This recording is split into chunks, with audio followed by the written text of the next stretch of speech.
Mic check 1 2 3. ప్రభునందు ప్రియమైనటువంటి దేవుని సంగమ, మరలా మీ మధ్యలోనికి ఈ విధంగా దేవుడు వచ్చి మీతో కలిసి మాట్లాడడానికి చూపించిన కృపను బట్టి మీ అందరికీ నా హృదయపూర్వక వందనాలు మరొకసారి చెల్లించుకుంటున్నాను. ప్రియమైనటువంటి దేవుని సంగమ, క్రీస్తు మరణానికి ప్రత్యేకత ఉందా? మనం మాట్లాడుకునే 3 రోజులు గ్రహించవలసిన అంశం ఏంటి అని అంటే, క్రీస్తు మరణానికి ప్రత్యేకత ఉందా? ఎందుకు ఈ అంశాన్ని ఇవ్వవలసి వచ్చింది, ఈ అంశాన్ని ఇవ్వటానికి గల కారణం ఏంటి అన్నది మనసు పెట్టి ఒకసారి మనం ఆలోచిస్తే, పైన కూడా ఒక 3 లైన్లు చిన్న మ్యాటర్ ఒకటి రాశాను. అనేక మంది మరణిస్తున్నారు, కొన్ని రోజుల తర్వాత వారి గురించి మర్చిపోతున్నారు. వారికంటే గొప్పవారు అనేక మంది పుడుతూ ఉన్నారు, కానీ వారి మరణానికి క్రీస్తు మరణానికి ప్రత్యేకత ఏమైనా ఉందా తెలుసుకోవాలంటే తరలి రండి, తరించి వెళ్ళండి అని ఒక పదాన్ని ఒక 2 లైన్లు మ్యాటర్ పైన వ్రాయటం జరిగింది. ఎందుకు ఈ విషయాన్ని రాశాను, లేదా ఎందుకు ఈ విషయాన్ని ప్రస్తావించవలసి వచ్చింది? చాలామంది అందరూ యేసుక్రీస్తు సువార్త సభలని ఇలా పేర్లు పెడుతూ ఉంటారు, కానీ మీరు మాత్రం ఎందుకండి ఇలా టైటిల్ ఇస్తూ ఉంటారు అని కూడా చాలామందిలో ఒక ఆలోచన అనేది కలుగుతూ ఉంటుంది. ఒకసారి మనం ఆలోచించాలి, ఎప్పుడైనా ఒక టైటిల్ అనేది ఎందుకు ఇవ్వటం జరుగుతుంది అని అంటే, దాని యొక్క ఔన్నత్యం మనకు అర్థం కావాలి. ఆ మాట వెనుక ఉన్న సత్యం మనకు తెలియాలి. మరణం అనేది సహజంగా అందరికీ సంభవిస్తూనే ఉంటుంది. ఈ ప్రత్యేకమైన సమయంలో ఈ 40 రోజుల నుంచి లెంట్ డేస్గా మనం గడుపుకుంటూ యేసుక్రీస్తు వారు సిలువకు అప్పగింపబడేటువంటి సమయం ఆసన్నమవుతుంది కనుక, ఆ మరణానికి ఆయన దగ్గర పడుతున్నాడు అన్న ఆ గడియను గుర్తు చేసుకొని గుడ్ ఫ్రైడే జరుపుకోవటానికి దగ్గరగా ఉన్నాం. ఈరోజు శుక్రవారం, మరలా వచ్చే శుక్రవారానికి గుడ్ ఫ్రైడే అంటే ఒక మంచి శుక్రవారము అని దానికి పేరు పెట్టడం జరిగింది. యాక్చువల్గా మరణించేటువంటి ఆ గడియ మంచిది అని మరి ఎందుకు పెట్టారు అన్నది కూడా ఆలోచించాలి. ఆ గడియను మరి ఆ దినాన్ని ఎవరైనా మంచి శుక్రవారం అని ఎందుకు అంటారు అన్నది కూడా ఆలోచించాలి. ఎప్పుడైనా ఒక మర్డర్ జరిగిన ఆ సందర్భాన్ని, ఆ మర్డర్ జరిగిన విధానాన్ని లేదా చనిపోయిన విధానాన్ని ఎవరైనా గుర్తు చేసుకుంటున్నప్పుడు అదొక పీడకల మా జీవితంలో అని అంటారు. ఇప్పుడు ఈరోజు ఈ ప్రపంచంలో జరుగుతున్నటువంటి యుద్ధాలు, ఈ ఘోరాలు, మరణాలు ఇవన్నీ గమనిస్తూ ఉన్నప్పుడు చాలా ఆశ్చర్యం వేస్తూ ఉంటుంది. ఎక్కడి నుంచి వస్తుందో తెలియదు ఒక మిస్సైల్. ఆ మిస్సైల్ కనుక ఒక భవనం మీద, ఒక మల్టీ స్టోర్డ్ కాంప్లెక్స్ మీద పడిపోతే వితిన్ మినిట్లో అదంతా నేలమట్టం అయిపోతుంది. కట్టడానికి ఎన్ని సంవత్సరాలు పట్టిందో తెలియదు, కానీ అది డిస్ట్రాయ్ అవ్వడానికి 1 మినిట్ చాలు.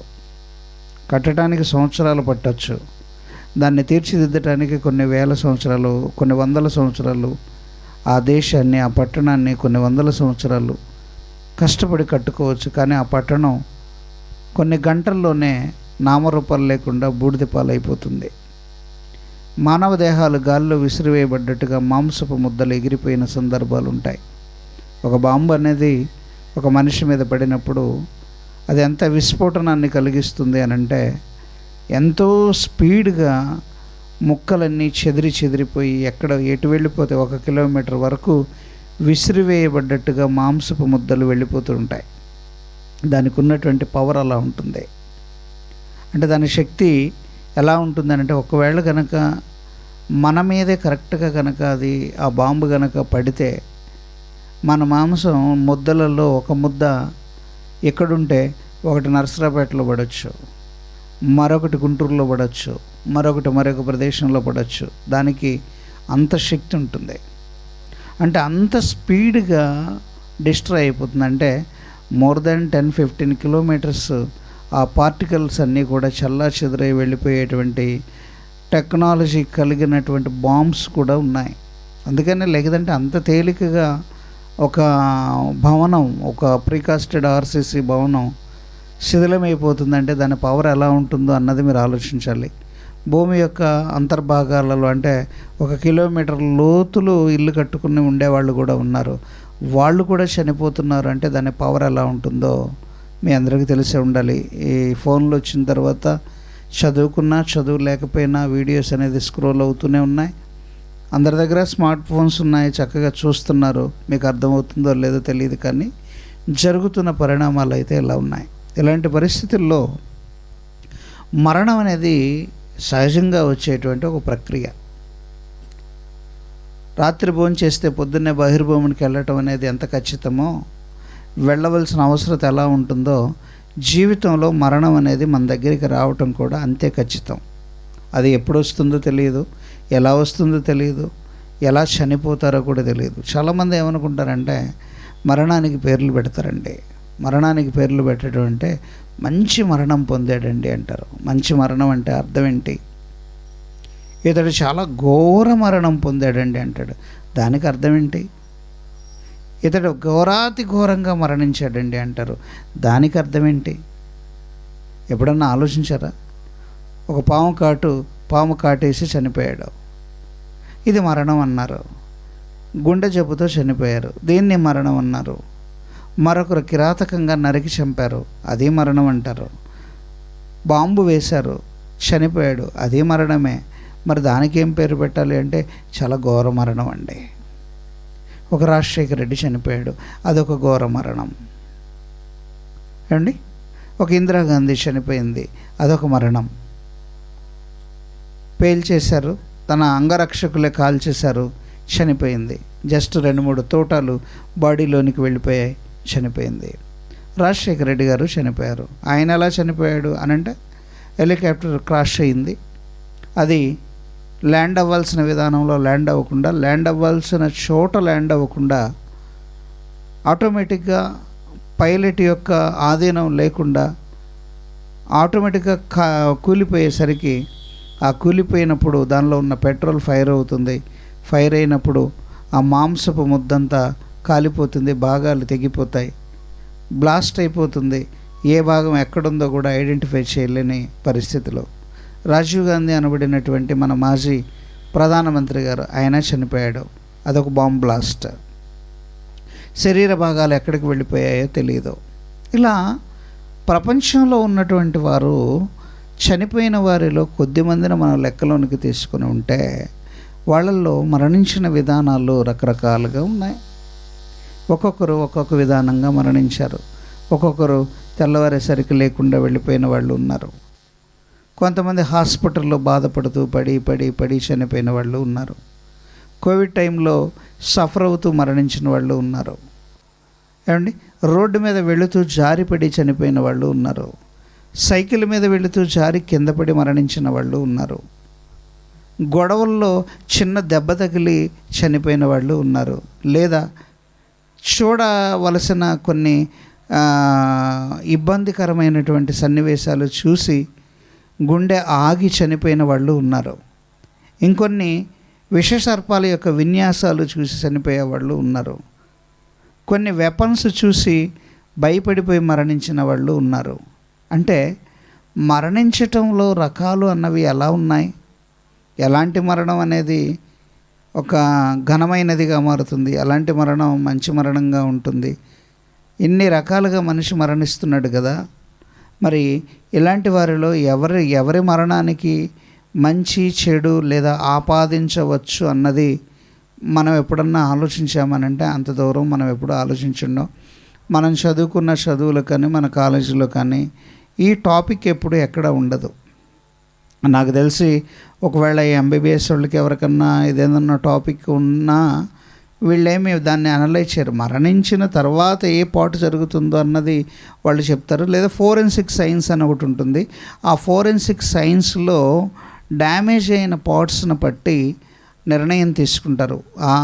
ఆ భాగం డ్యామేజ్ అవ్వటానికి ఏ వెపన్ వాడారు, ఎక్స్టర్నల్ వెపన్ వాడబడిందా, ఇంటర్నల్ వెపన్ వాడబడిందా, వాడబడిన వెపన్ వాడిన తర్వాత ఇప్పటికి అతడు చనిపోయి అది ఎంతసేపు అయింది, ఎన్ని గంటల క్రితం మరణించాడు, ఎలాంటి పాయిజన్ మెటీరియల్ బాడీలోనికి వెళ్ళింది అనేది ఈ ఫోరెన్సిక్ సైన్స్లో చెప్తారు. కానీ మరణాన్ని ఎవరు వర్ణించలేరు, అభివర్ణించను లేరు. మీకు అర్థమవుతుంది అనుకుంటాను నా భాష, నా మాట. మరణాన్ని ఎవరు వర్ణించలేరు, అభివర్ణించను లేరు. కారణం ఎందుకంటే ఇది మంచిది, ఇది చెడు, ఇది మంచిది కాదు, ఇలా మరణించకూడదు, ఈ మరణాన్ని బట్టి అతడు ఏదో తప్పు చేశాడు, ఈ మరణాన్ని బట్టి అతడు మంచి మరణం పొందాడు అని సర్టిఫికెట్ ఇస్తూ ఉంటాం కదా. మరి ఇప్పుడు మరణాల్లో ఎలాంటి మరణం అనేది మంచిదంటే హార్ట్ స్ట్రోక్ని మంచి మరణంలో ఫస్ట్ స్టేజ్లో కూర్చోబెడుతున్నారు, అంతే కదా. భలే మరణం పొందాడండి అంటే అర్థం ఏంటి? రాత్రి భోంచేశాడు, పడుకున్నాడు, తెల్లారి నిద్ర లేవలేదు అంటే ఇప్పుడు ఏమంటారు? మధ్యరాత్రి గుండె అయిపోయింది. అబ్బా ఎంత మంచి మరణం అండి, అసలు ఒక దెబ్బ లేదు, గాయం లేదు, మంచం ఎక్కలేదు, బాధలు పడలేదు, ఎవరి చేత చీచా అనిపించుకోలేదు. సో ఇతడు చాలా మంచి మరణం, నిద్రలోనే ప్రాణం పోయింది, సో మంచి మరణం. అలా కాకుండా రోగం వచ్చి ప్రాణం పోక ఇబ్బంది పడి 2 నెలలు 3 నెలలు మంచం మీద ఉండి చనిపోయాడు. ఇప్పుడు ఈ మరణం ఏం మరణం? వీడేదో చేసుకున్నాడు, చేసుకున్నవాడికి చేసుకున్నంత మహాదేవా, అందుకని వీడు అనుభవిస్తున్నాడు ఇక్కడే, మంచంలోనే అన్నీ తీసుకొని చనిపోయాడు, వీడెంత దుర్మార్గుడో అంటారా? లేదు, ఇంకొక వ్యక్తి బాంబులు వేశారు, ఆ బాంబుల్లో వీడు కాలి చనిపోయాడు, కత్తి పట్టుకున్నవాడు కత్తితోనే పోతాడని బైబిల్ చెప్పింది కదా, కాబట్టి వీడు ఎంతమంది మీద బాంబులు వేసి ఉంటాడు, అందుకని వీడి మీద ఎవరో బాంబులు వేశారు, అందుకని వీడు ఇలాగ చనిపోయాడు, వీడికి ఇలాగే జరగలే అని అంటారా? అక్కడ కూడా అదే పదం వాడతారు. అంటే మరణాన్ని ఎన్ని విధాలుగా అభివర్ణిస్తున్నారు జరిగిన సన్నివేశాన్ని బట్టి. అంటే ఇలా జరిగిందంటే ఇలా జరిగిందంటే ఇలా, ఎవడన్నా రాళ్ళతో కొట్టి చంపేశాడు అనుకోండి, అదొక మరణం. ఏమండి, బస్సు యాక్సిడెంట్, అదొక మరణం. బస్సు కాలిపోయింది, నిద్రలోనే బస్సు కాలిపోయింది, నిద్రలోనే ఇళ్ళు కాలిపోయారు, అదొక మరణం. ఇప్పుడు వీటికి ఏం పేర్లు పెడతారండి? ఏం పేర్లు పెడతారు? ఈ మరణానికి ఏం పేర్లు పెట్టాలి? పసిబిడ్డలు ఉన్నారండి, నిద్రలోనే వాళ్ళ తల్లితో పాటు వాళ్ళు కూడా చనిపోయిన వాళ్ళు ఉన్నారు. గర్భిణీ స్త్రీలు ఉన్నారండి, బస్సులో కాలిపోయిన వాళ్ళు ఉన్నారు. ఆ గర్భిణితో ఉన్న స్త్రీ అలాగే అదే విధంగా కాలిపోయి లోపల ఉన్న బేబీతో సహా చనిపోయిన వాళ్ళు ఉన్నారు. ఏంటి ఇవన్నీ? ఇప్పుడు దీన్ని బట్టి అనాలిసిస్ అనేది ఎలా చేయాలి? అసలు మరణం ఎలాంటి మరణం మంచి మరణం, ఎలాంటి మరణం చెడ్డ మరణం? రోడ్డు మీద వెళుతూ యాక్సిడెంట్ చనిపోయిందండి, ఈ పాస్టర్ గారికి యాక్సిడెంట్ అయిందండి, స్పాట్లో చనిపోయాడు, తల పగిలిపోయింది, ఏం నికృష్టమైన పనులు చేశాడో వెంటనే అంటారు. మాట నోట్లో నుంచి ఈజీగా వచ్చేస్తుంది, నోట్లో నుంచి చాలా ఈజీగా వస్తుంది. ఏ పదమైనా ఎదుటివాడిని అనటానికి డబ్బు ఖర్చు లేని పని ఏంటంటే మాట. దీనికి రూపాయి కూడా ఖర్చు అవ్వదు, రూపాయి కూడా ఖర్చు. ఈ మాట్లాడటం అనేది చాలా ఈజీ.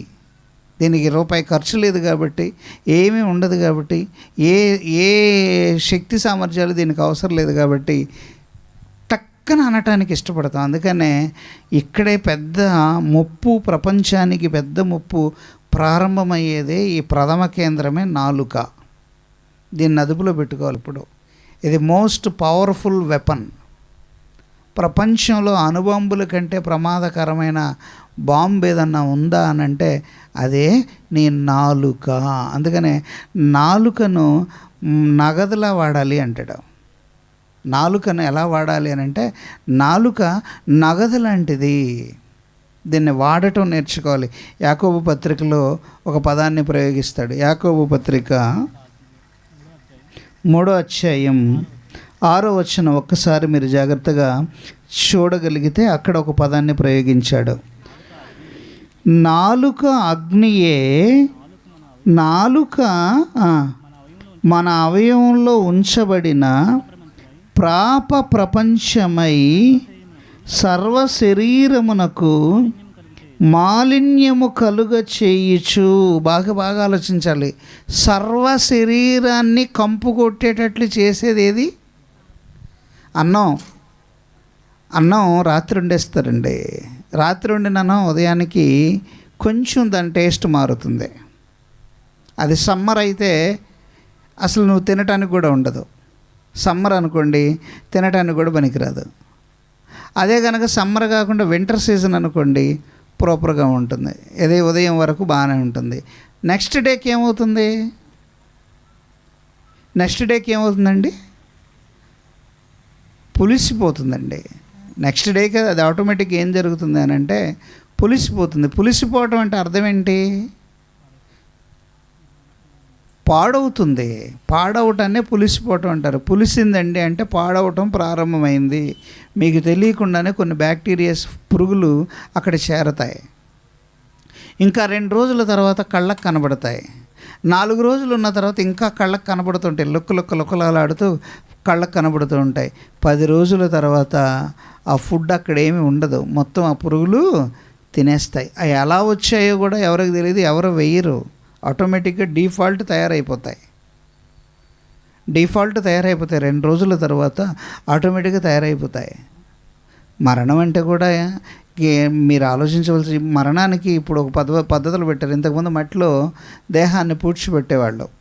మనకు తెలిసినప్పుడు మట్టిలో దేహాన్ని పూడ్చిపెట్టేవాళ్ళు.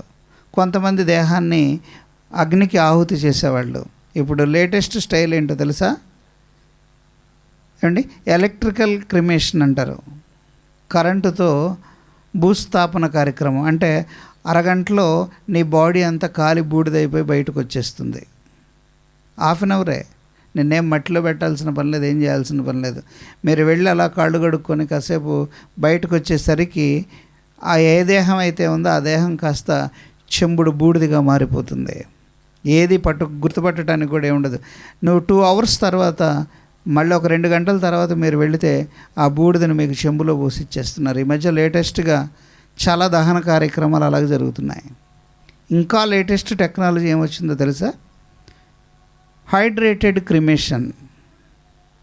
హైడ్రేటెడ్ క్రిమేషన్ అంటే అర్థం ఏంటంటే, నీళ్లలో నీ దేహాన్ని ఆ నీళ్లు వేడెక్కిస్తారు. నీళ్లు వేడెక్కిస్తే అది ఒక 150 200 degrees సెంటిగ్రేడ్కి వెళ్ళిపోయిన తర్వాత నీ బాడీలో ఉన్న మాంసం అంతా కరిగిపోయి అందులో ఉన్న లవణాలన్నీ సపరేట్ అయిపోయి అదొక పదార్థంగా, వాటర్గా మారిపోతుంది. దానిలో కొన్ని కెమికల్స్ కలిపేస్తే అదంతా కూడా డీహైడ్రేట్ అయిపోయి ఆ బాడీ మొత్తం ఆ పార్ట్స్ అన్నీ ఏమి లేకుండా అలా గాల్లో కలిసిపోయినట్లుగా అయిపోతుంది. అంటే పర్యావరణానికి హాని కలిగించకుండా ఉండాలని కొత్తగా ఈ పద్ధతిని చట్టబద్ధం కూడా చేశారు. ఆ తర్వాత బోన్స్ ఉంటాయి. ఆ బోన్స్ను కూడా పౌడర్గా మార్చేసి జస్ట్ ఒక చిన్న ప్యాకెట్లో, శాసెస్ ప్యాకెట్లో ఇదే మీ నాన్నగారి మృతదేహం అని ఇచ్చేస్తున్నారు. లేటెస్ట్గా కస్టమైజ్డ్గా ఉన్న టెక్నాలజీ ఇది. ప్రజెంట్ ఇప్పుడు రన్ అవుతున్న కరెంట్ టెక్నాలజీ. కొన్ని దేశాలు దానికి ఆమోదాన్ని ఇచ్చేసాయి, చట్టబద్ధం చేసాయి. ఓకే, చేయొచ్చు, ఇలా క్రిమేషన్ అనేది ఇలా చేయొచ్చు అని. ఆ బోన్స్ కూడా పౌడర్గా మారిపోతాయి. జస్ట్ చిన్న ప్యాకెట్, ఇంత ప్యాకెట్లో ఆ బూడిద మొత్తాన్ని ఇచ్చేస్తారు. లేదా బోన్గా కావాలంటే బోన్ పౌడర్ ఇస్తున్నారు. లేదనుకుంటే ఓన్లీ బోనే. దేహంలో ఉన్న మట్టి ఏది కనిపించదు. పర్యావరణం పాడవకుండా ఉండటం కోసం అంటే ఈ పద్ధతులు. ఆ వీడియోస్ కూడా ఉన్నాయి, రేపు ప్లే చేస్తారు కావాలంటే పిల్లలు, చెప్తాను. సో మరణం అనేది ఇలా సంభవించినప్పుడు మరణం తర్వాత దేహాన్ని ఇలా భద్రపరుస్తూ ఉన్నారు కదా. ఈ మరణం అనేది మన దగ్గరకు వస్తుందని తెలిసింది, కానీ మరి దీని గురించి ఆలోచించేవారు ఎవరన్నా ఉన్నారా? దీని మీద రీసెర్చ్ చేసి ఆలోచించగలిగిన జ్ఞానం కలిగినటువంటి వాళ్ళు ఎవరన్నా ఉన్నారా? మాకెందుకండి ఇవన్నీ, మేమెందుకు ఆలోచించాలి, మాకు అవసరం ఏంటి అని మీరు అనుకోవచ్చు. కానీ చాలా అవసరం. రేపు నీ దగ్గరికి, నా దగ్గరికి కూడా అది వస్తుంది.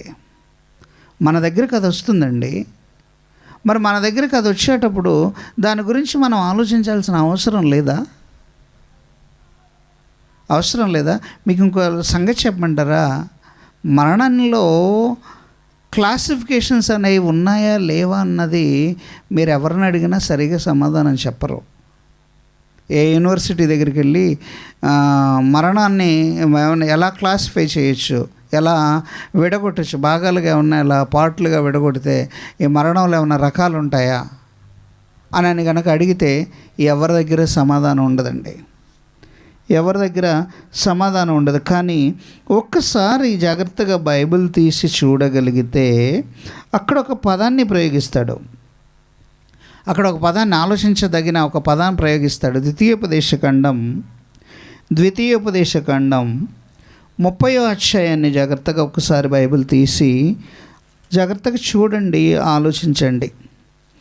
ద్వితీయోపదేశకాండం ఇవన్నీ బైబిల్లోనే ఉంటాయండి.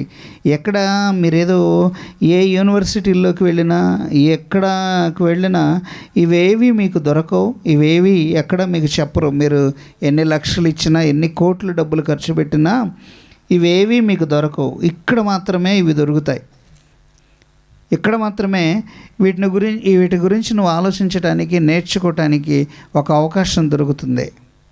నువ్వు ఎక్కడ స్టాన్ఫోర్డ్ యూనివర్సిటీకి వెళ్ళినా, ఏసీటీసీకి వెళ్ళినా, సిరంపూర్ యూనివర్సిటీకి వెళ్ళినా, ఇంకా బిబ్లికల్ ఏ కళాశాలలకు వెళ్ళినా వీటి గురించి నీకు ఇన్ఫర్మేషన్ దొరుకుతుందంటే అది దొరకదు, గ్యారంటీ లేదు.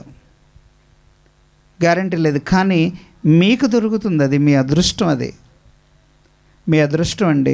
మీరు ఎంతో అదృష్టం చేసుకొని ఉంటేనే ఈ మాటలు మీరు వినగలరు, ఇంత జ్ఞానాన్ని మీరు నేర్చుకోగలరు. ఎక్కడ లేని ఒక గొప్ప ఫిలాసఫీని ఇక్కడ మాట్లాడుతున్నాడు. ఏం మాట్లాడుతున్నాడు అన్నది ఒక్కసారి మీరు జాగ్రత్తగా బైబిల్ తీసి జాగ్రత్తగా చూడండి. 30వ అధ్యాయం ద్వితీయోపదేశకాండం 30వ అధ్యాయం 15వ వచనం నుండి వ్రాయబడిన వాక్య భాగం. చూడుము, నేడు నేను జీవమును, మేలును, మరణమును, కీడును నీ ఎదుట ఉంచి ఉన్నాను.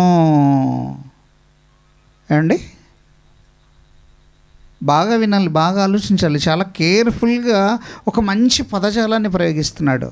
చూడుము, నేడు నేను జీవమును, బాగా వినాలి, ఏంటండి జీవమును, ఎన్ని పదాలు ఉన్నాయో చూడాలి. జీవమును, మేలును, మరణమును, కీడును నీ ఎదుట ఉంచి ఉన్నాను.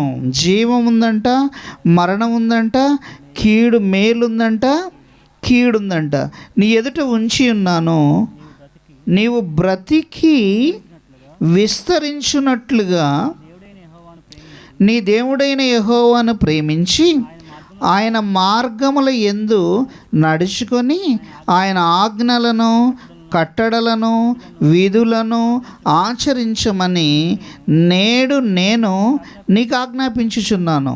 అట్లు చేసిన ఎడల నీవు స్వాధీనపరచుకొనుటకు ప్రవేశించు దేశంలో నీ దేవుడైన యెహోవా నిన్ను ఆశీర్వదించును.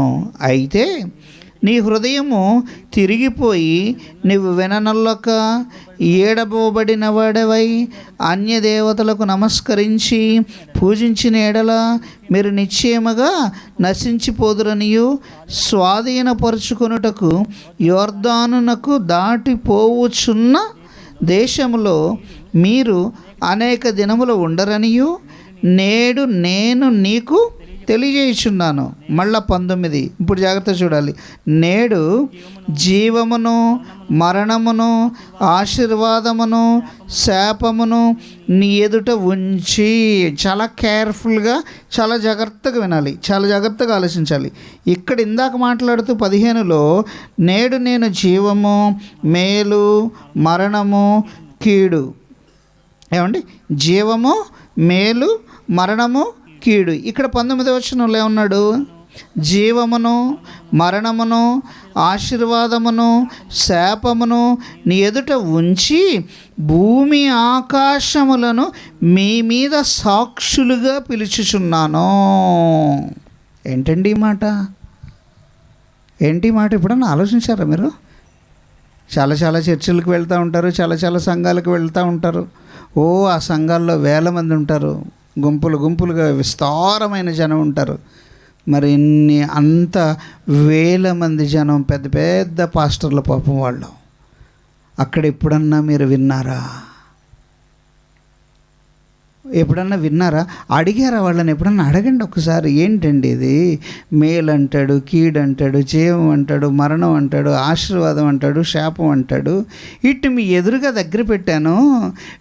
దగ్గర పెట్టిందే కాకుండా వీళ్ళ మీద ఒక సాక్షులను కూడా నేను పెట్టాను అన్నాడు. అంటే మన కళ్ళ ముందు 4 ఐటమ్స్ పెట్టి, ఆ 4 ఐటమ్స్ని అక్కడ పెట్టి, ఈ 4 ఐటమ్స్లో ఎలా వాడుకుంటావు అని అడుగుతున్నాడు. ఎలా వాడుకుంటావు? బియ్యము, కందిపప్పు, నూనె, మరొకటి అక్కడ పెట్టి, డబ్బులు అన్నీ పెట్టి వీటిని ఎలా వాడతావు అని అడిగాడు అనుకోండి, మీరు చెప్పేస్తారు వెంటనే. బియ్యంతో నేను అన్నం వండుకుంటాను, పప్పు ఉంది కర్రీ చేసుకుంటాను, అవునా? డబ్బులున్నాయి కట్టెలు కొనుక్కుంటాను, మళ్ళా బంగారం ఉంది, ఇదిగో నేను దీన్ని ఈ విధంగా వాడుకుంటాను, ఇలా వాడుకుంటాను, నాకు తెలుసు, వాడిని వాడుకునే విధానం నాకు తెలుసు అన్నాడు. మరి ఇక్కడేంటండి 4 వస్తువులను పెట్టి వీటి గురించి నువ్వేం ఆలోచిస్తావు అన్నట్లుగా మాట్లాడుతున్నాడేంటి? ఏమండి? నేడు జీవమును, మరణమును, ఆశీర్వాదమును, శాపమును నీ ఎదుట ఉంచి భూమి ఆకాశములను మీ మీద సాక్షులుగా, ఏమండి, మీ మీద సాక్షులుగా అంటే మీ మీద నేను సాక్షిగా వీళ్ళ నుంచి ఇవన్నీ మీ ఎదురుగా పెట్టి వీటిని మీరు ఎలా మార్చుకుంటారో నేను చూస్తాను అన్నాడు. ఏమండి? ఎలా మార్చుకుంటారో మీకు ఉదాహరణ చెప్తాను. పిల్లలకి 6 మాసాలు వచ్చిన తర్వాత, మీ గర్భాన పుట్టిన చంటి బిడ్డలకు 6 మాసాలు వచ్చిన తర్వాత అన్నప్రాసన చేస్తారు, అవునా? 6 మాసాలకేనండి అన్నప్రాసన చేసేది, ఇంకేమన్నా ముందా వెనక? 6 మాసాలు. 6వ మాసం రాగానే ఏం చేస్తారు? అప్పటిదాకా తల్లి పాలుతో పెరిగిన బిడ్డ 6వ మాసం రాగానే ఘనపదార్థాన్ని లైట్గా, కొంచెం బలమైన ఆహారం తినడానికి దేహం తయారై ఉంటుంది కనుక అక్కడి నుంచి తల్లి పాలతో పాటు కొంచెం ఫుడ్ ఇవ్వటం ప్రారంభిస్తారు. రైస్ను మెత్తగా బాగా ఉడికిస్తారు. ఆ ఉడికించిన మెత్తగా ఉడికిపోవాలి, చాలా పేస్ట్లా అవ్వాలి. అలా పేస్ట్లు అయిన దాంతో పప్పు కలిపి ఆ పప్పులో కొంచెం నెయ్యి వేసి, కారాలు ఉప్పు అవన్నీ ఏమి లేకుండా లైట్గా జస్ట్ అక్కడి నుంచి నేర్పిస్తూ ఉంటారు, తల్లి ఫీడ్ ఇస్తూ ఉంటారు. అవి వాడు నాలుకకు, వాడు అప్పటి వరకు పాలు తాగిన ఆ పసిబిడ్డకు ఇదొక్కసారి నాలుక టచ్ చేయగానే హావభావాలు ఎలా ఉంటాయి మీరు ఎప్పుడన్నా గమనించారా? హావభావాలు ఎలా ఉంటాయండి? అప్పటిదాకా తల్లిపాలు తప్ప ఏం తెలియదు. 6 మాసాలు రాగానే ఇది టచ్ చేస్తారు. ఈ టచ్ చేయగానే వాళ్ళ ఫీలింగ్స్ ఎలా ఉంటాయి? ఎలా ఉంటాయి తెలీదా? ఎలా ఉంటాయండి తెలీదా? చూడలేదా మీరు? ఆలోచించలేదా? ఫోటో ఎప్పుడు తీసుకోలేదా? అయ్యేందుకు తీసుకుంటారా మీరు? మీకు కావాల్సింది అవి కాదు, ఆ ఫోటోలు కాదు. మీకు కావాల్సిన ఫొటోస్ వేరు. కానీ క్యాప్చర్ చేయవలసిన ఇన్సిడెంట్స్ ఇవేనండి. క్యాప్చర్ చేయాలి. అవి చిన్న బిడ్డల యొక్క ఆ మూమెంట్స్ క్యాప్చర్ చేయాలి. కళ్ళు మొత్తం అంటాడు, ఒక్కసారి స్టిక్ ఆన్ అయిపోతాడు. నర్వ్స్ అన్నీ అలా వెళ్ళిపోతాయి. జస్ట్ అన్నీ బ్లింక్ అవుతాయి, అన్నీ బ్లింక్ అయిపోయి ఒక్కసారి కళ్ళు అలా మూసి అలా తెరుస్తాడు. అంటాడు, అసలు వాడికి ఏమైందో వాడికి అర్థం కదా. అప్పటిదాకా నాకు తెలియని ఏదో కొత్త ప్రపంచాన్ని నాకు చూపించారు. ఆ కొత్త ప్రపంచం యొక్క రుచి 2వ రోజు నుంచి స్టార్ట్ అయ్యిద్ది. ఇంకా ఆడికి అది పెట్టకపోతే వాడు ఊరుకోడు. ఆడి క్యాబా అంటూ ఉంటాడు, అరుస్తూ ఉంటాడు. నువ్వు ఎప్పుడైతే మళ్ళీ పెట్టగానే టచ్ చేయగానే అలా ఉంటుంది. ఇంకా లాజిక్ చెప్పమంటారా? అది అయిపోయి 2 ఏళ్ళు 3 ఏళ్ళు అయిన తర్వాత గట్టిగా ఒక ముక్క టచ్ చేస్తారు వాడికి. మీరు తింటూ మెల్లిగా అప్పుడు కూడా ఫీలింగ్స్ మారుతాయండి. మీరు బాగా గమనించండి కావాలంటే. ఫస్ట్ ఏమో రైస్ ఇలా టచ్ అవ్వగానే ఫీలింగ్ మారుతుంది. తర్వాత మళ్ళీ ఏదన్నా ఒక పీస్ మటనో చికెనో ఒక హార్డ్ మెటీరియల్, స్పైసీ మెటీరియల్ ఆ చిన్న బిడ్డ నోటికి తగలగానే అప్పుడు ఫీలింగ్స్ మారిపోతాయి. ఆ టేస్ట్ని ఆస్వాదిస్తాడు. తెల్లారి నువ్వు పెట్టగానే వాడు అంటాడు మళ్ళీ కావాలంటాడు. నువ్వేదో వాడికి ఆ పరిభాషలో నేర్పిస్తావు, దాని పేరేదో పెడతావు, చక్కో మొక్కో కక్కో ఏదో చెప్తారు. ఇక వాడు అడుగుతాడు నాకు ఫలాంది కావాలని, వాడికి తెలియదుగా, వాడికి తెలియదు. వాడికి నువ్వు నేర్పిన పదం ఒక్కటే తెలుసు కాబట్టి వాడు 2 ఏళ్ళు పోయిన తర్వాత నువ్వు అలవాటు చేయగానే వాడు నాకు ఫలానాది కావాలి అంటాడు. అంటే వీడు ఎంత ఆలోచించాడు. 2 మాసాలు లేవు వాడికి తిప్పి కొడితే. 6 మాసాలప్పుడు కలిగిన టేస్ట్ కంటే సంవత్సరానికి కలిగిన టేస్ట్ మంచిదని, సంవత్సరానికంటే 2 ఏళ్ల తర్వాత కలిగిన టేస్ట్ మంచిదని. మళ్ళీ ఇంకొక లాజిక్ ఉందండో, 4 ఏళ్ళు 5 ఏళ్ళు వచ్చిన తర్వాత వాడు అందులో కూడా స్పెషలైజేషన్ చేస్తాడు. అవునా? ఏంటా స్పెషలైజేషను? అబ్బే మటనే పెట్టారు, వాడు స్పెషల్ పార్ట్ అడుగుతాడు. ఏ పార్ట్? బోను. దానికి ఒక పదం ఉందిగా, ముడుసా ఏమంటారు దానికి? ఏదో ప్రాంతాన్ని బట్టి ఒక పరిభాషలు ఉన్నాయి. తెలంగాణ వాళ్ళు అయితే ఒక భాష మాట్లాడతారు. ఇక్కడ కర్నూలు వాళ్ళు ఎక్కువ ఉన్నట్టున్నారు కమ్మా. మీది కర్నూలేనా? ఇంతకుముందు జొన్నగిరి అని చెప్పారు నాతో. అవునా? కర్నూలు దగ్గర డోన్ నుంచి వచ్చామండి, లేకపోతే అటువైపు నుంచి కొన్ని ఏరియా నుంచి వచ్చామని అన్నారు. మీరే పరిభాషలో మాట్లాడతారు తెలుసు. వెముక, ఆ వెముక భాగాన్ని దాన్ని ఏమంటారో తెలియదు. వాడు దీన్ని అడుగుతాడు. ఎప్పుడు? 5-6 మాసాలు వచ్చిన తర్వాత స్పెషల్ పార్ట్ని పట్టుకుంటాడు. 10 ఇయర్స్ అప్పుడు, 5 ఇయర్స్ అప్పుడు కూడా పట్టుకుంటాడు. నాకు అది కావాలంటాడు. సింపుల్ లాజిక్ ఏంటో చెప్పమంటారు? ఇంకా కోడి మెడ రాలేదని అలిగిన వాళ్ళు ఉన్నారు తెలుసా మీకు ఫుడ్డులో. అమ్మమ్మ వాళ్ళ ఇంటికి వెళ్ళినప్పుడు, నాన్నమ్మ వాళ్ళ ఇంటికి వెళ్ళినప్పుడు వాళ్ళు కోడిని కోసేసిన తర్వాత మెడపార్ట్ రాలేదంట. దీనికి అలిగి అన్నం తినకుండా వెళ్ళిపోయి చెట్టు ఎక్కిన వాళ్ళు చాలామంది ఉన్నారు. అర్థమైందా? ఏంటిది? ఎక్కడ పట్టారా? టేస్ట్ ఎక్కడ పట్టారు? ఈ భాగం బాగుంటుంది. మా శ్యామ్ గారు ఉన్నాడు, అందరూ సాంబారే కానీ ఏం మాట్లాడరు, వేసుకుంటారు. ఆయన మాట్లాడటం ప్రారంభిస్తాడు సాంబార్ పడగానే. ఏమని? ములక్కాయ ఉందా, వంకాయ ఉందా, అందులో ఏదో ముక్కలు ఉన్నాయా అంటాడు. ఎక్కడ ముక్కలు అంటే సాంబార్లో ముక్కలు. మరి ఆయనకు అది ఇష్టం. మీకు చికెన్ ముక్కల్లో పార్ట్లు ఇష్టమైనట్టుగా ఆయనకు అది ఇష్టం. ఎక్కడ ఆస్వాదించారండి ఈ టేస్ట్లు? ఎక్కడ పట్టారు? వీటి రుచిని పట్టడానికి మీ మనసు ప్రేరేపించిందే.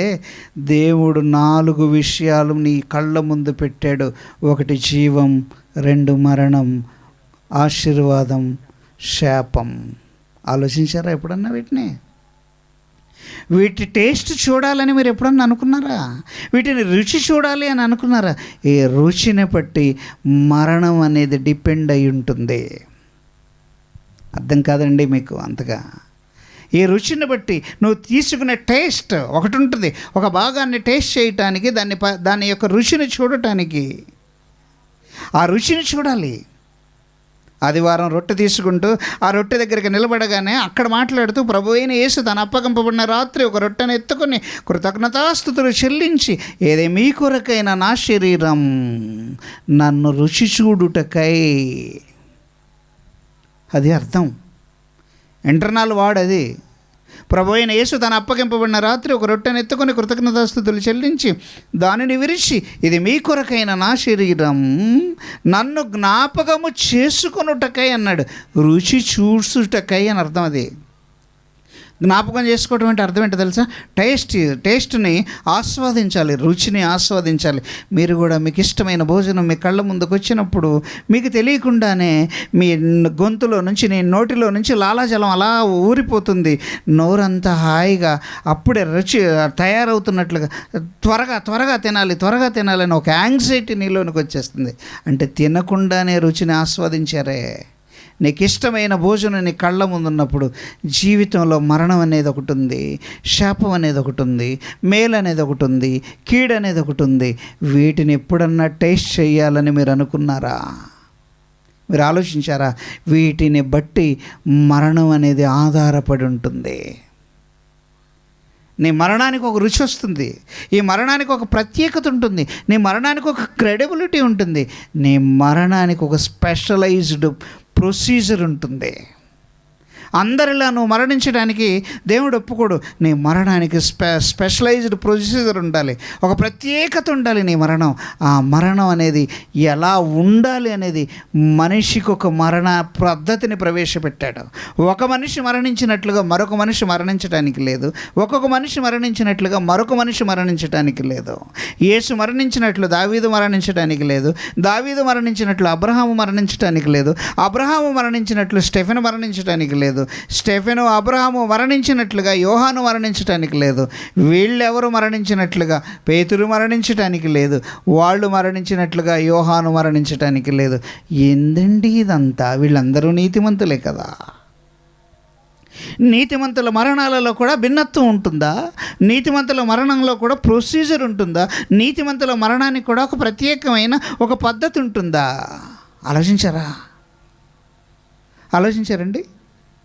మోషే మాట్లాడుతూ ఒక సందర్భంలో మాట్లాడుతూ తన మరణాన్ని గురించి తను ఏమని మాట్లాడతాడు మీరు ఆలోచించగలిగితే, ఒక మంచి పదాన్ని ప్రయోగిస్తాడు తన మరణాన్ని గురించి. తను మాట్లాడుతూ ఏం మాట్లాడాడు, తన మరణాన్ని గురించి తను ఏమంటున్నాడో ఒక్కసారి నేను జాగ్రత్తగా మీరు చూడండి. ఇదే ద్వితీయోపదేశకాండం 31వ అధ్యాయం, ఇదే ద్వితీయోపదేశకాండం 31వ అధ్యాయం జాగ్రత్తగా చూడగలిగితే అక్కడ మాట్లాడిన మాట, ఏమని మాట్లాడాడో, ఏం వ్రాయించాడో ఒక్కసారి జాగ్రత్తగా చూడాలి. ద్వితీయోపదేశకాండం 31వ అధ్యాయం 16వ వచనాన్ని జాగ్రత్తగా చూడండి. 31:16 లేదా 14 నుంచి చూద్దాం. మరియు యెహోవా చూడుము, నీ మరణ దినము సమీపించను. ఏమండి? నీ మరణ దినము సమీపించను. నీవు యెహోషువను పిలిచి నేను అతనికి ఆజ్ఞాపించినట్లు ప్రత్యక్ష గుడారములో నిలువుడని మోషేతో సెలవీయగా. అంటే ఇప్పుడు మోషే టైం అయిపోయిందా? ఆల్రెడీ మోషే టైం అయిపోయింది. మోషేతో ఒక మాట అంటాడు, నువ్వు పాలు తేనెలు ప్రవహించు దేశానికి నువ్వు వెళ్ళవు. అసలు నువ్వు యోర్దాను దాటవు. యోర్దాను దాటాడంటే పాలు తేనెలు ప్రవహించు దేశం అండి. అక్కడ దాకా తీసుకొచ్చాడు. 40 సంవత్సరాలు ఈ ఇశ్రాయేలీల్ని ఎన్నో శ్రమలు, బాధలు, నిందలు, అవమానాలు అనుభవించి వాళ్ళ అవసరతలన్నీ తీర్చి వాళ్ళని దేవుడు చంపేస్తానంటే వాళ్ళ తరఫున దేవుని బ్రతిమలాడుకొని ఏది చెయ్యొద్దునైనా వాళ్ళు ఏదో తెలియక చేశారు, ఈ ఒక్కసారికి వాళ్ళని క్షమించు అని 40 ఏళ్ల పాటు వాళ్ళ కోసం ప్రయాసపడి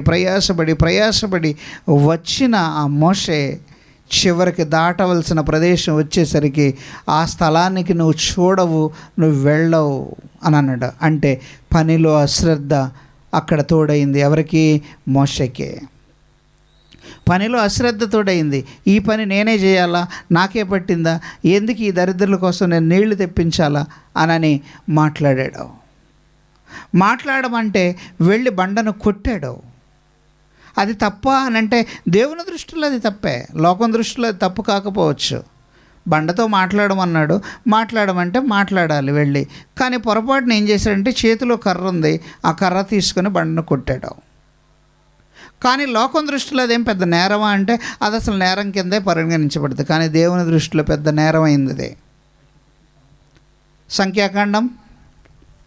సంఖ్యాకాండం ఇశ్రాయేలీయుల ఎదుట నీవు నా పరిశుద్ధతను సన్మానించకుండునట్లు అంటాడు అక్కడ.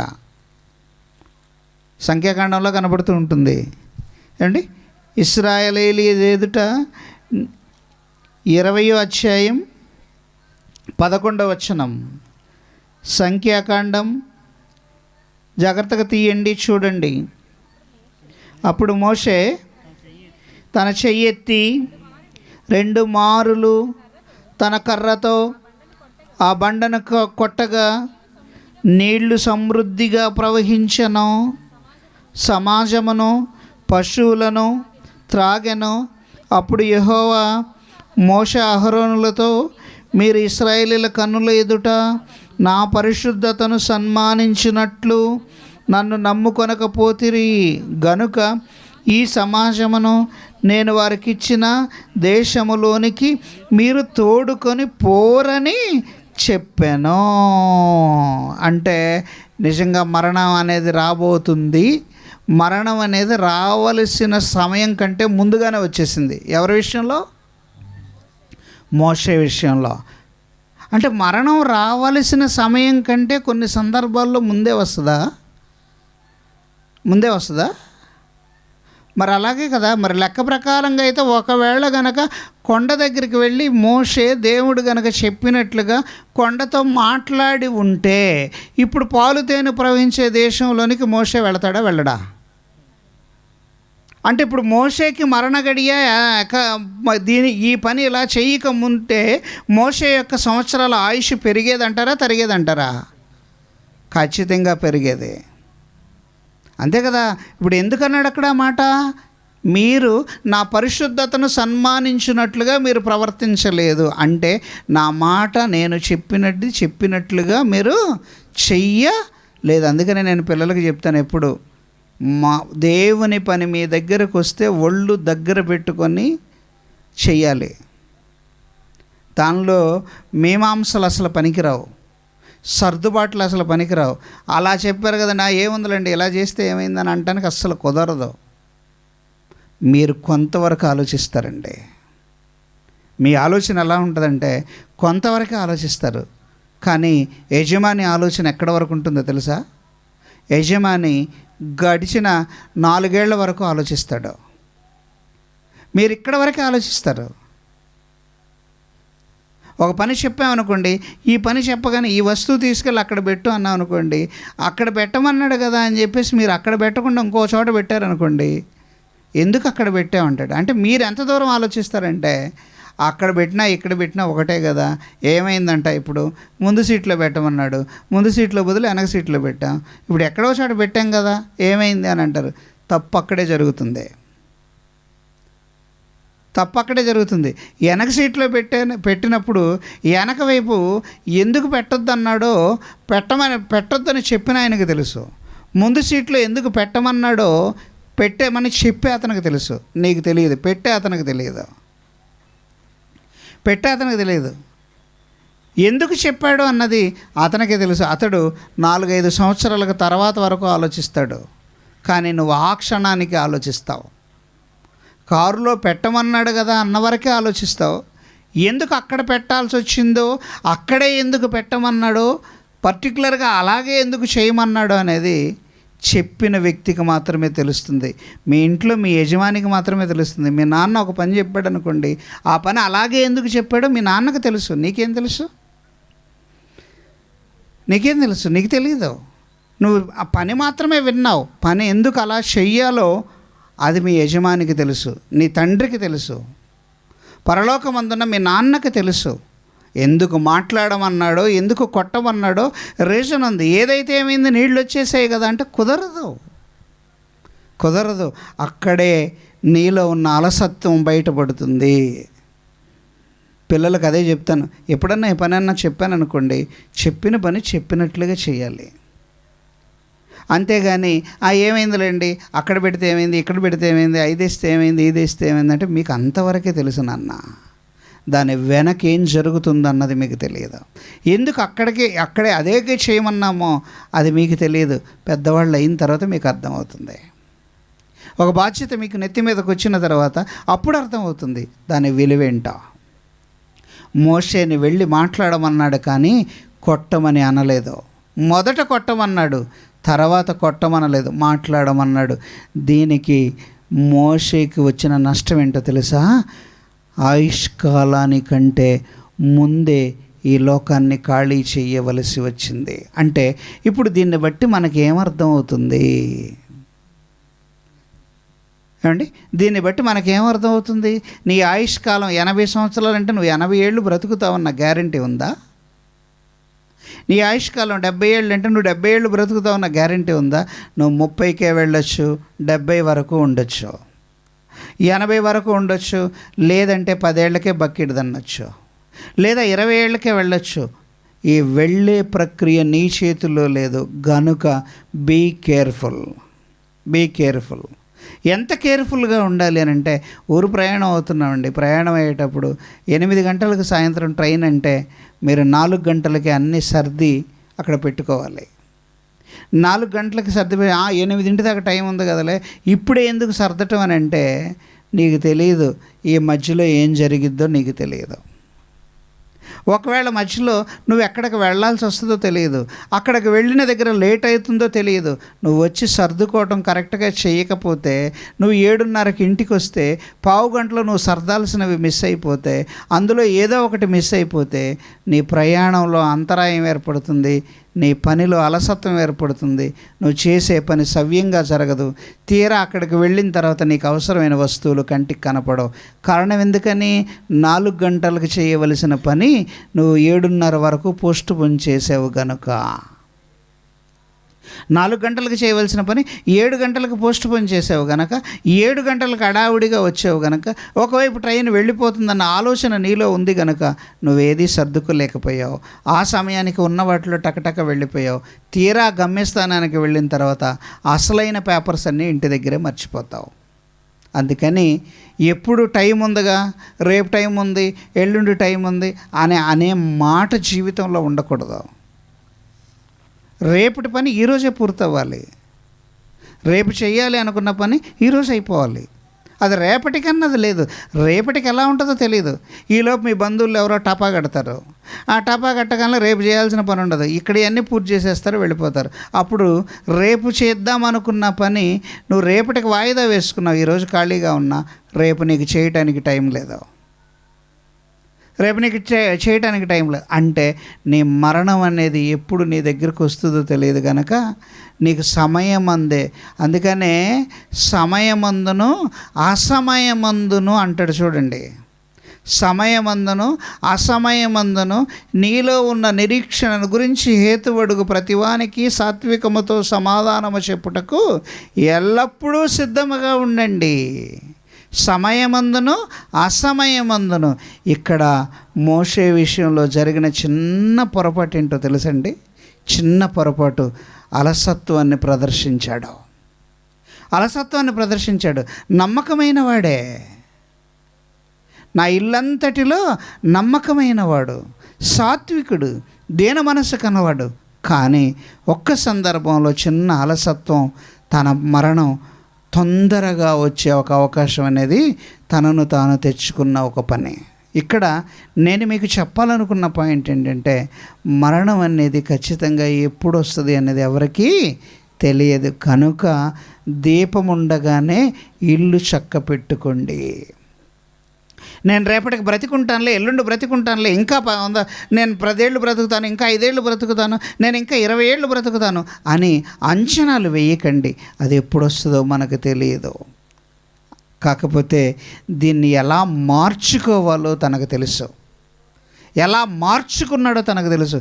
అదే పదాన్ని ఇక్కడ ప్రయోగించాడు. దాన్ని ఎలా మార్చుకున్నాడో ఇక్కడ మాట్లాడుతూ తను ఏమంటున్నాడో ఒక్కసారి జాగ్రత్తగా చూడండి. తను మాట్లాడుతున్న మాట అంటే దాన్ని ఎలా మార్చుకున్నాడో తను మాట్లాడుతున్నాడు అండి. ఆ పదాన్ని మీరు జాగ్రత్తగా చూడగలిగితే ఆ పదం వెనక ఉన్న అర్థం, దాన్ని ఎలా మార్చుకున్నాడో క్లియర్గా మాట్లాడుతూ చెప్తున్నాడు. ఎలా మార్చుకున్నాడంట? ద్వితీయోపదేశకాండం 31వ అధ్యాయం 14 నుంచి. చూడుము, నువ్వు యెహోషువను పిలిచి నేను అతనికి ఆజ్ఞాపించినట్లు ప్రత్యక్ష గుడారంలో నిలువమని మోషేతో సెలవీయగా, మోషేయు యెహోషువయు వెళ్ళి ఆ ప్రత్యక్ష గుడారంలో నిలిచిరి. అచ్చట యెహోవా మేఘస్తంభములో ప్రత్యక్షమాయను. ఆ మేఘస్తంభము ఆ గుడారపు ద్వారము పైన నిలువగా యెహోవా మోషేతో ఇట్లా, నేను ఇదిగో నీవు నీ పితరులతో పండుకొనబోచున్నావు అన్నాడు. చూడండి ఇక్కడ ఏంటండి ఈ పదం? నీ పితరులతో నీవు పండుకొనబోచున్నావు. అబ్బా, ఏంటి మాట? ఆలోచించారా మీరు ఎప్పుడన్నా? పండుకొనబోచున్నావు అంటే అర్థం ఏంటండి? పండుకోవటం అంటే నిద్ర అర్థం ఏంటి? పండుకోవటం అంటే అర్థం ఏంటో తెలుసండి? పండుకున్న వ్యక్తి ఏమవుతాడు? తిరిగి లేవగలిగిన వ్యక్తినే పండుకున్నారంట. చచ్చిపోయిన వాళ్ళ దగ్గరికి వెళ్ళి మా నాన్న నిద్రపోతున్నాడండి అని ఎవరైనా చెబుతారా ఏమండి? చనిపోయిన సంగతి తెలుసు. చనిపోయిన సంగతి తెలిసినప్పుడు చనిపోయాడని చెప్తారా, నిద్రపోతున్నాడని చెప్తారా? నిద్రపోతున్నాడని చెప్పొచ్చుగా. ఎందుకని నిద్ర అంటే అర్థం ఏంటో తెలుసా? తిరిగి లేచే వాళ్ళని నిద్రపోయేవాళ్ళు అంటారు, తిరిగి లేవని వాళ్ళని ఏమంటారు? చనిపోయారు అంటారు. అంటే ఇప్పుడు చనిపోయారు అని చెప్పాలంటే అర్థం ఏంటి? వీళ్ళు లేవరు. లేవని బ్యాచ్ని ఏమనాలి? చనిపోయారు.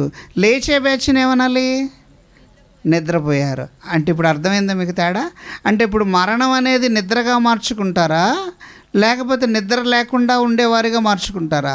తిరిగి లేవని వారిగా మారతారా, నిద్రించే వారిగా మారతారా? అంటే మరణం వస్తుంది, మరణం వచ్చేలోపు ఆ మరణాన్ని ఎలా మార్చుకోవాలి మనం? అందుకనే మీరు ఒక మాట చూపిస్తాను. ఇర్మియా గ్రంథం ఒకసారి మీ బైబిల్ విప్పి చూడగలిగితే ఇర్మియా గ్రంథంలో వ్రాయబడిన మాట, ఏం వ్రాసాడో ఏం వ్రాయబడిందో అక్కడ మీరు చూడాలి. అక్కడ వ్రాయబడిన మాట ఏమని వ్రాయబడిందో ఒకసారి జాగ్రత్తగా చూడగలిగితే అక్కడ ఒక పదాన్ని వ్రాయిస్తాడు.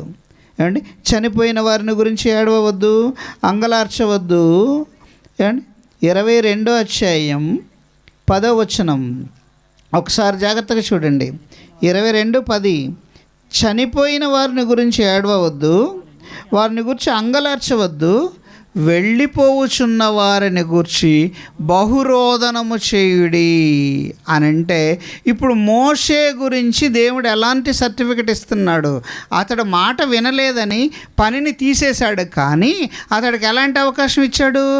పండుకుంటున్నాడండి విశ్రాంతులకు. నువ్వు చాలే చేసిన పని చేసావు, నువ్వు వెక్స్ అయిపోతున్నావు, ఇంక వెళ్ళిపోయి రెస్ట్ తీసుకోను అన్నాడు. రెస్ట్ తీసుకో అన్నాడు, కానీ నువ్వు వేదనకరమైన స్థలంలోనికి వెళ్ళు అనలేదు. అంటే ఇప్పుడు మనం అర్థం చేసుకోవాల్సిన విషయం ఏంటి అని అంటే, మరణం అనేది అందరికీ వస్తుంది, కానీ మరణాన్ని నిద్రగా మార్చుకోండి. మరణాన్ని నిద్రగా కన్వర్ట్ చేయండి, నిద్రగా మార్చాలి. అది ఎలా మారుతుందండి? ఎలా మారుతుంది తెలియదు చాలామందికి. పాలు పెరుగుగా ఎలా మారుతుంది? ప్రశ్న వేసుకున్నారా? ఎలా మారుతుంది తెలియదండి. పాలు పెరుగుగా ఎలా మారుతుందమ్మా? బ్యాక్టీరియా అన్న సంగతి సైన్స్లే. మీరు ఏం చేశారు? ఏమేశారు? దానికి ఒక పేరుంది. ఏం తోడు? ఎవరినో తెచ్చుకున్నారు. అంటే పాలు ఎవరిని తెచ్చుకుంది? పాలు ఎవరినో తెచ్చుకుంటే పాలు ఏమయ్యాయి? పెరుగు అయింది. మరి నీవెవరినన్నా తోడు తెచ్చుకుంటావా? తోడు తెచ్చుకుంటే నీ మరణం నిద్రగా మారుతుంది, తోడు లేకపోతే నీ మరణం శాపంగా మారుతుంది. తెలుసా మీకు? ఇది ఎక్కడ వినలేదండి అనకండి. తోడు తెచ్చుకోవాలి. ఏ టైంలోపు? మరణం ఎప్పుడు? మొదటి పాయింట్ చెప్పాను, మరణం ఎప్పుడు వస్తుందో తెలియదు. మన సమయం కంటే ముందుగానే మనం వెళ్ళొచ్చు, లేదా మన సమయం వరకు మనం ఉండొచ్చు. అంటే ఏ సమయం వరకు ఉంటామో తెలియదు, ఏ సమయానికంటే ముందు వెళ్ళిపోతామో లేదో తెలియదు. ఒకవేళ ముందు వెళ్ళాల్సిన పరిస్థితి వస్తే ముందు వెళ్ళిపోతాం. అటు వెళ్ళాల్సిన మిషన్ గైడ్ తప్పి ఇటు వచ్చింది అనుకోండి, ఇప్పుడు ఏం చేస్తారు? ఇరానోడు ఒక మిసైల్ వేశాడండి, అది ఎటు వెళ్ళాలి? అమెరికా వెళ్ళాలి. పొరపాటున అది మర్చిపోయి 113 వచ్చింది అనుకోండి, ఏమవుతుంది?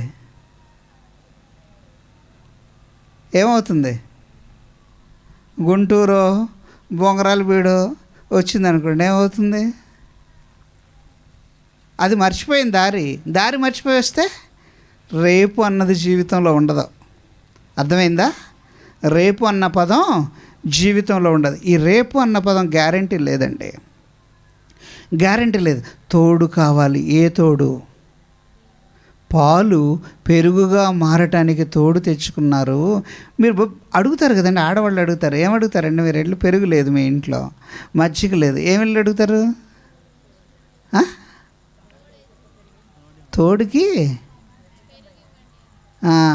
తోడుకి పెరుగు, అంతేకాదు తినటానికి కాదు. తినటానికి పెరుగు ఇవ్వండి అని ఏమన్నా వెళ్ళి అడుగుతారా? అడగరు. తినటానికి ఇవ్వమంటే ఎవరు? తోడుకి అడిగితే ఇస్తారు. ఎందుకు? తోడు కొంచెం, తోడుకైతే కొంచెం, తినటానికైతే దండిగా. అమ్మాయి బాగా చెప్పింది. స్పాంటేనియస్గా ఆ పదం కరెక్ట్గా. దండిగా కావాలంట.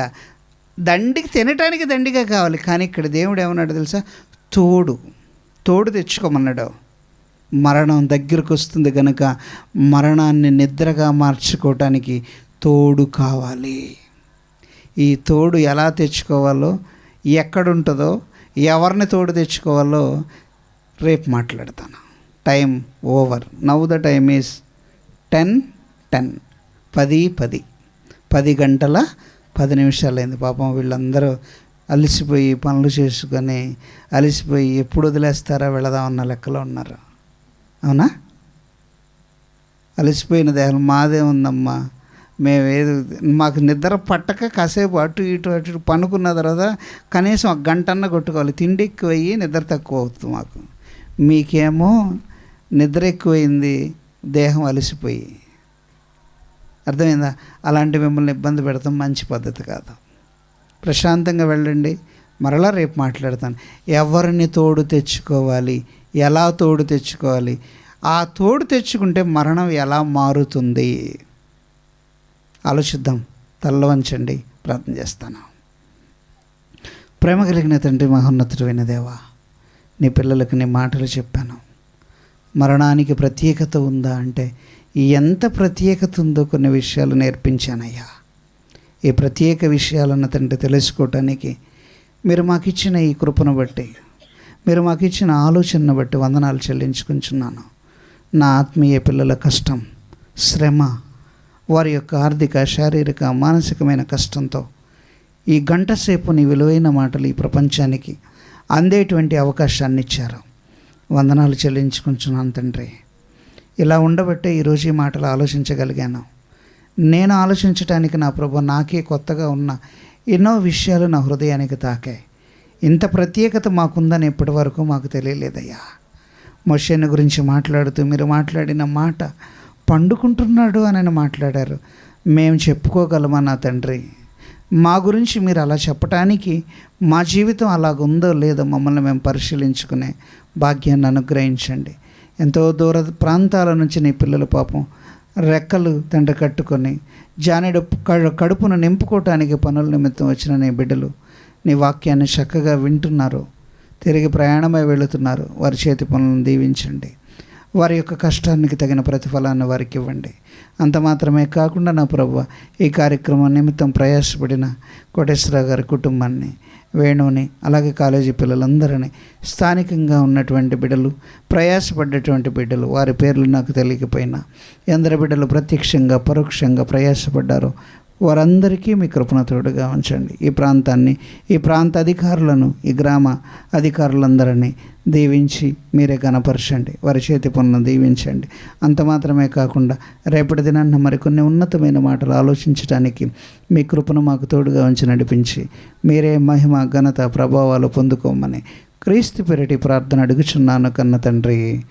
Amen, amen. మన తండ్రి అయిన దేవుని ప్రేమ, ప్రభు యేసుక్రీస్తు వారి కృప, పరిశుద్ధాత్మ దేవుని యొక్క అన్యోన్య సహవాసము కూడి వచ్చిన సకల పరిశుద్ధులకు, దేవుని పిల్లలకు ఎప్పుడు ఎల్లప్పుడూ సదాకాలము తోడేండి నడిపించిన గాక. Amen, amen. అందరికీ వందనాలమ్మా. Thank you. 1 and all. పాట పెడతారా?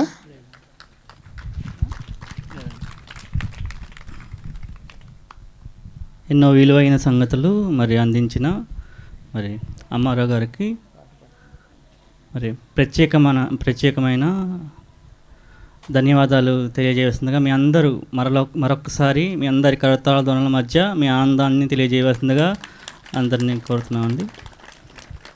థ్యాంక్ యూ అండి. Thank you sir. నిజంగా మంచి కార్యక్రమం.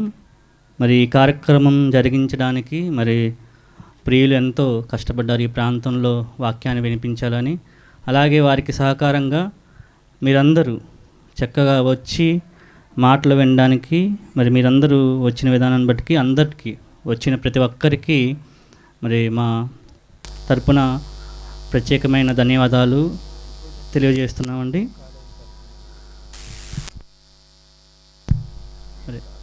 మరి కోటేశ్వర గారి ఫ్యామిలీ తరపున మరి ఇంత మంచి కార్యక్రమం జరగడం అనేది, ప్రతి సంవత్సరం మరి జరిగించడం అనేది చాలా మంచి విషయం. మరి దానికి మీరందరూ సహకరించి దేవుని మాటలు వినాలని ఎంతో ఆసక్తి కలిగి వస్తున్నారు. దయచేసి